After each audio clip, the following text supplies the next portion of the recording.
Yo, are you ready to talk about sex and astrology? And we're talking about Gemini Rising, sex and astrology in the chart, and also Valentine's Day 2026. Let's get into it. Phew.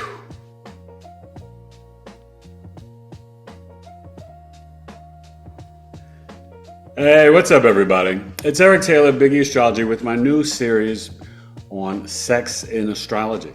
And I'm starting off with the 12 rising signs. Today we're looking at Gemini Rising and looking at the fifth house of dating, romance, and fun sex, the eighth house of sex, but also intimacy. And usually it can be sex after the marriage because the seventh house is marriage, but it's more private, intimate sex. Sometimes it can be darker or kinky, but that's what we're seeing in the eighth house.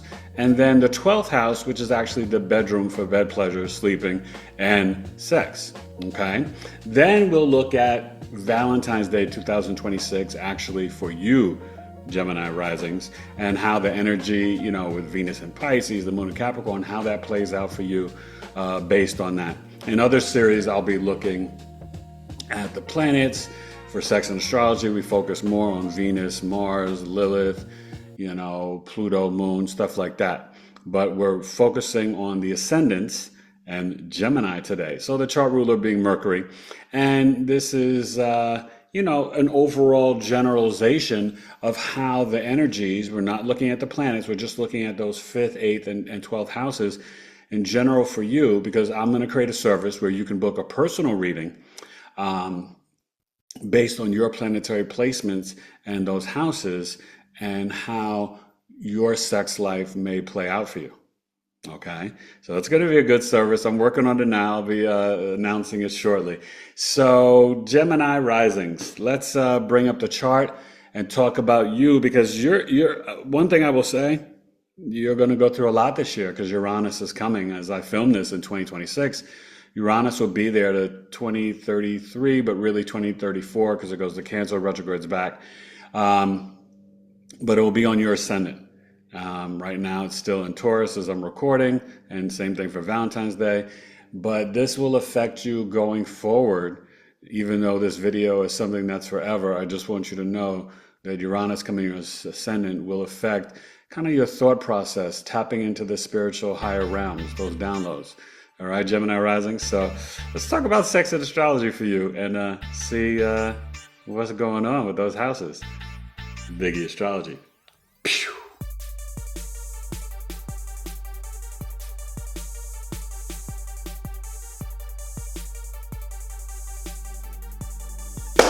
All right, Gemini rising.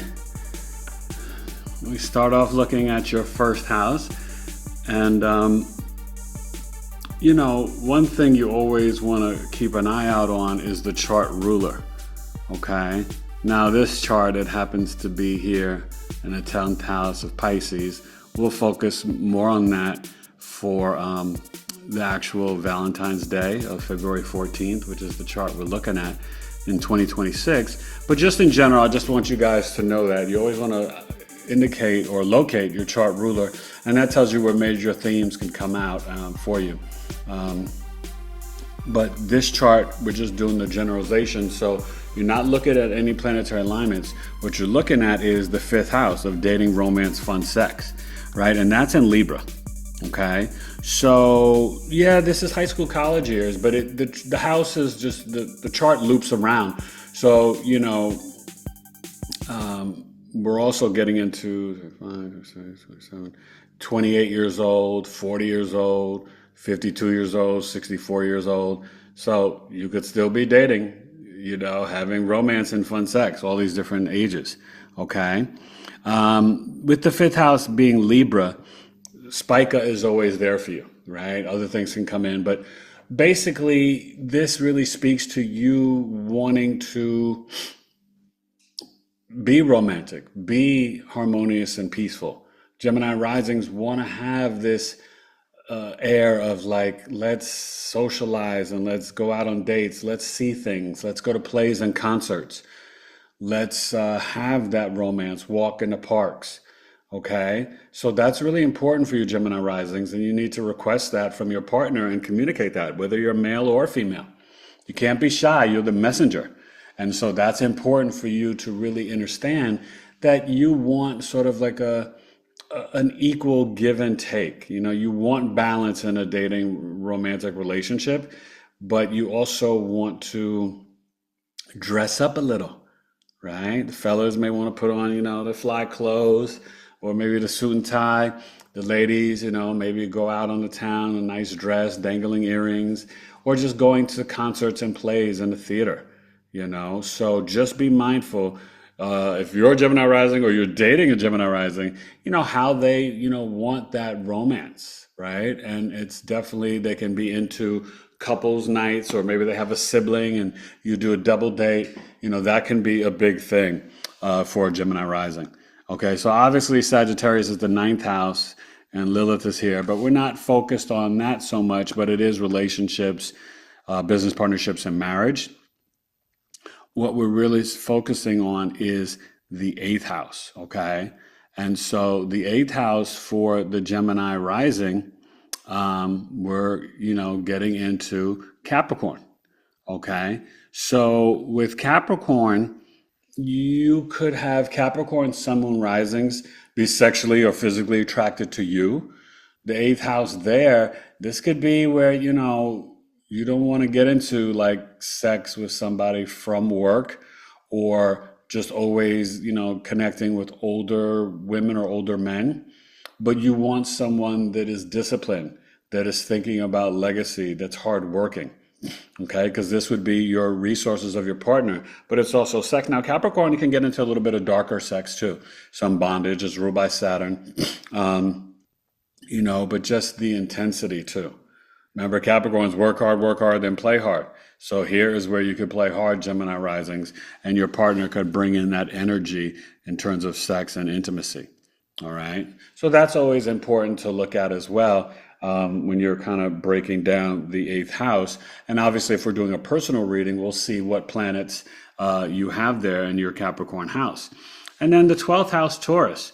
So for Gemini rising, they want to have nice lingerie, nice pajamas, linens, bed sheets, but there's a lot of touchy-feely in the bedroom. So massages, lavender, the smell good oils, use healthy stuff, almond oil, whatever, but there is this sensuality that you want sex to be a very sensual experience, and to feel good, to smell good. So a lot of intimate rubbing and massaging. Taurus is very practical, pragmatic, but everything matters with the sheets and the linens and the fabrics. That's important. Okay, and Taurus is very tactile. They may even talk with their hands and touch things like they're a freaking New Yorker, you know what I'm saying? Like me. But, for Gemini risings, having Taurus in the 12th house, you may give and desire massages, but you may even want flowers in the bedroom. You want it to be very sensual, and probably some music as well. Okay, that's going to be important.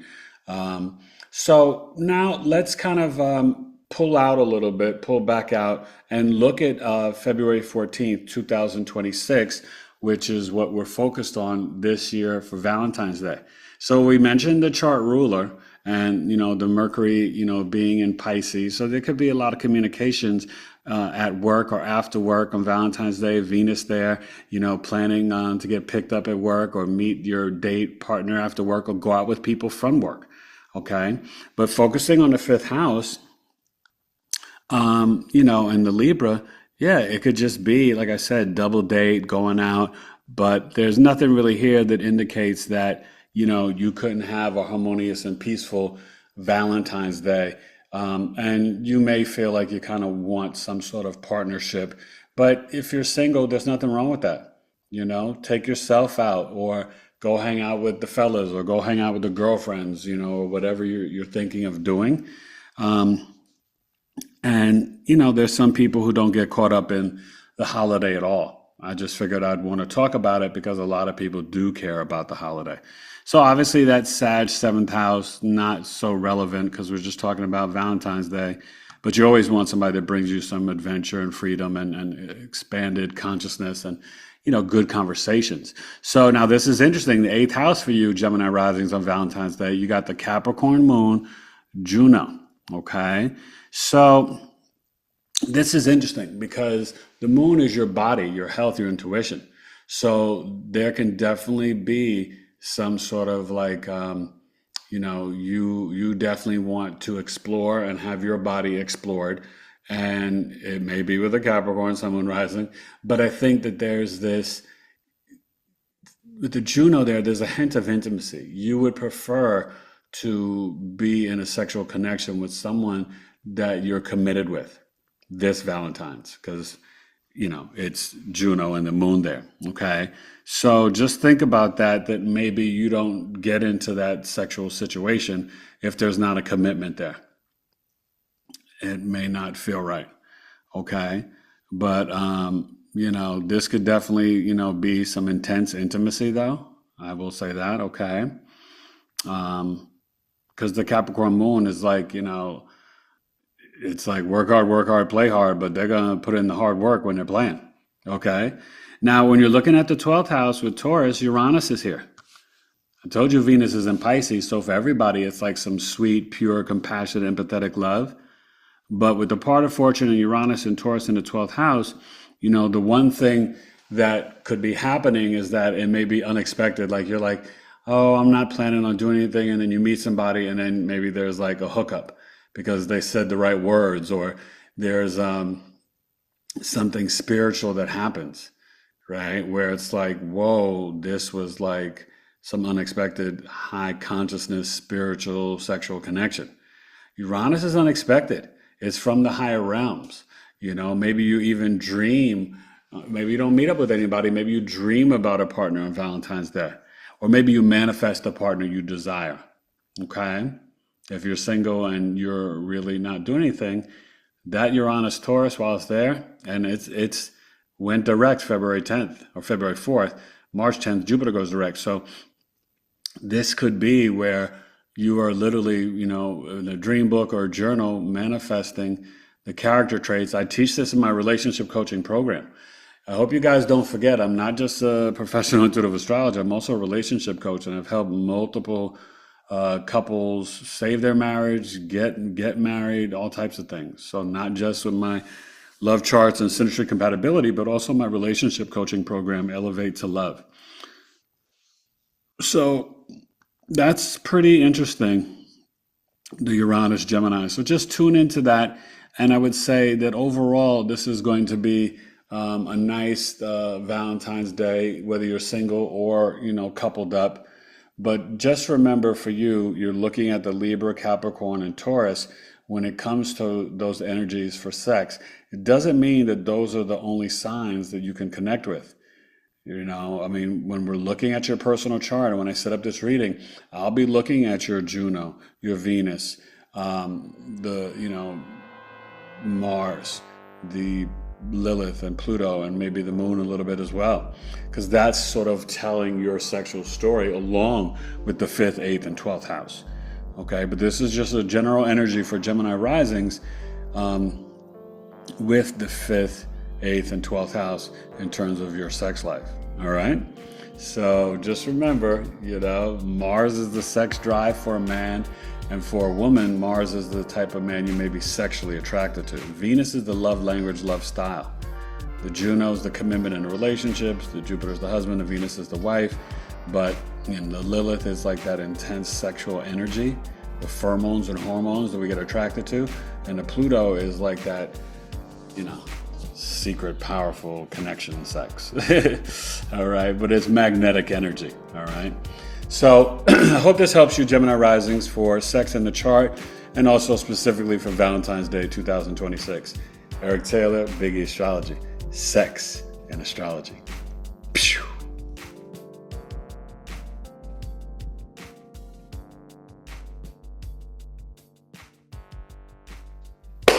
Yeah, that's it, Gemmies. My Geminis stay on fly. Gemini rising. So I hope that really explained things for you for the 5th house, dating, romance, sex, the 8th house. Now, the 8th house, it can be very transformative too. And it can be after the marriage, or it could just be intense sex. Okay. And then the 12th house is just the bedroom. So a lot of times we have sex in the bedroom. And many of us have it other places as well. So, and then also the look at Valentine's Day for you guys, which should be beneficial, but definitely the moon's your emotional mind. So you may conjunct the Juno. If you are dating, this may be something that's a little bit more serious for you mentally, Gemini risings. So just be clear with your intentions so you know that. And have some fun. Go out. Libra fifth house and the 12th house Taurus, when you come back home, you wanna feel good and smell good. All right. And you want the Marvin Gaye, that sexual healing, you know what I mean? Not the Tribe Called Quest, hot sex on the platter. You want some Marvin Gaye. All right, Gemini risings. I hope this helps you. Sex and astrology, and I will announce my service soon. BigEAstro Astrology for Valentine's Day and just for the chart in general. Gemini. Pew.